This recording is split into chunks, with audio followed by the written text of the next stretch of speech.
Hiya, Fred. I was trying to get a hold of you. Park your hat and grab a chair, huh? I just got your message, Jack. What's it all about? Oh, I got this story to do. Thought you might be the person that could help me most. Well, listen to one of these letters to the editor. The story here, Fred, but I'm afraid it's not a very good one. I'm not at all sure it's the kind of story our readers would like. Listen to this. Dear editor, usually I agree with your editorials, but your call for civil defense volunteers was nonsense.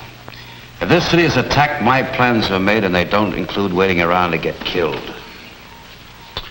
I'm going to take my family to a place in the country where we'll be safe. I think I'm as patriotic as the next guy, but I'd be pretty dumb to remain in this city when those bombs start falling. Name doesn't matter. Take to the Hills, huh? Another member of the Take to the Hills fraternity. Seems to be quite a few of them. Yes, I'm afraid there are. And the worst of it is that most of them are intelligent people. Good citizens, if you like. But they've made up their minds without thinking. They're letting fear push them. It's pushing them into something pretty close to treason. Thank God most people don't feel that way. But enough of them do to make it a serious problem. You know, there's really nothing to be gained by turning tail and running after an enemy attack. First of all, the highways would be about the most dangerous place you could be. And second, mass evacuation of cities just doesn't work. Most people don't know that for the reason that they've never thought much about it. And the third reason is the simplest of all. If war comes and we desert our cities, we've lost the war. If only we could help these letter writers see it that way. We must make them realize there must be no taking to the hills. Their own experiences could help them realize it. For instance, it's easy to imagine what would happen if most of the people in town took to the highways all at once. All you have to do is look at some of our Sunday traffic jams. Unless people know better, an enemy attack would cause 100 times this many people to jam the roads. Add to that the desperate fear and panic that it'd be pushing the mob, and mister, you've got a catastrophe on your hands. The civil defense people are just being realistic and not planning mass evacuations. The roads have to be kept open for rescue and for firefighting equipment. That means every car which is not officially authorized will have to be stopped and moved out of the way. As long as I live, I won't forget what happened in the last war when some European people took the hills. I saw miles after miles of refugees trying to get away from cities under attack. All they did was choke up the road, so hardly anything could move. Even they couldn't get very far. This happened many, many times and in many different cities. It could happen in our cities. If this were tomorrow instead of yesterday, if this were our town and you or someone you loved were trapped inside of it, waiting frantically for help, that help would never come. The ambulances, rescue trucks, vehicles carrying supplies and equipment would be stopped cold in their tracks.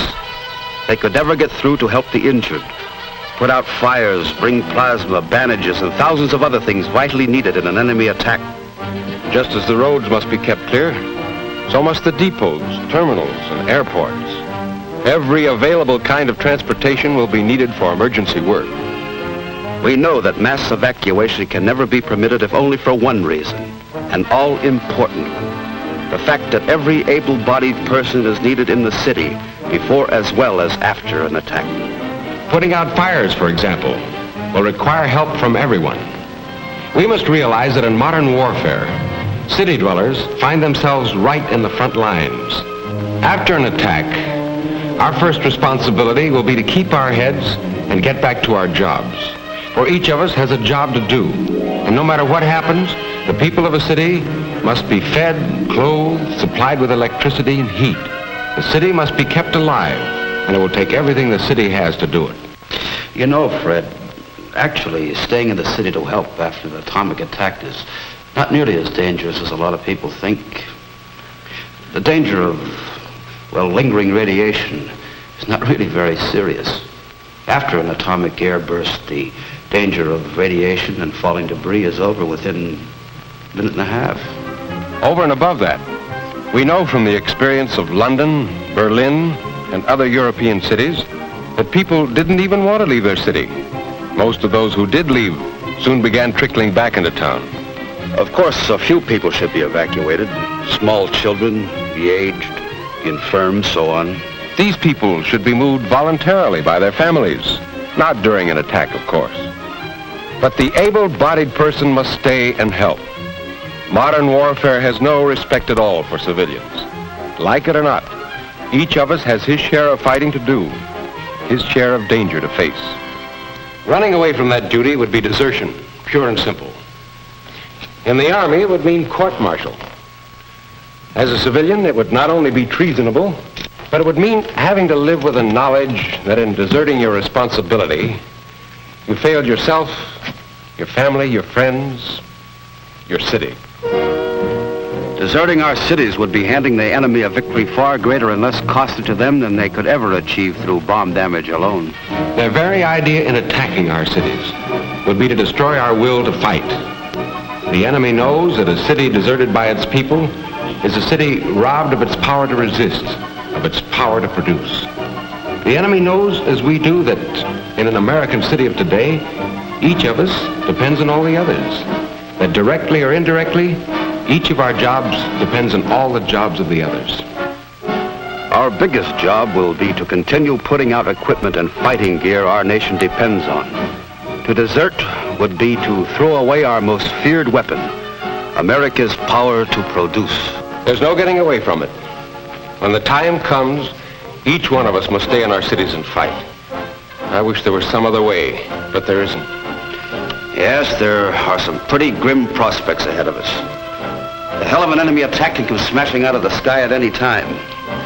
And every last one of us will have to be ready to face what happens then.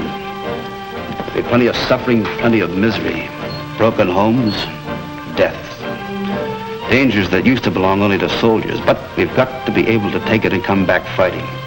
Everything we hope for, everything we believe in, everything America has fought for will depend on us and what we do.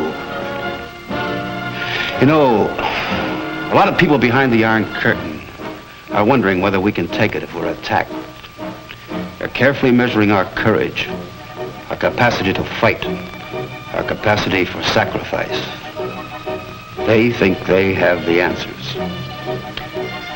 Well, you and I and every American has to examine their minds and hearts and come up with a few answers of their own.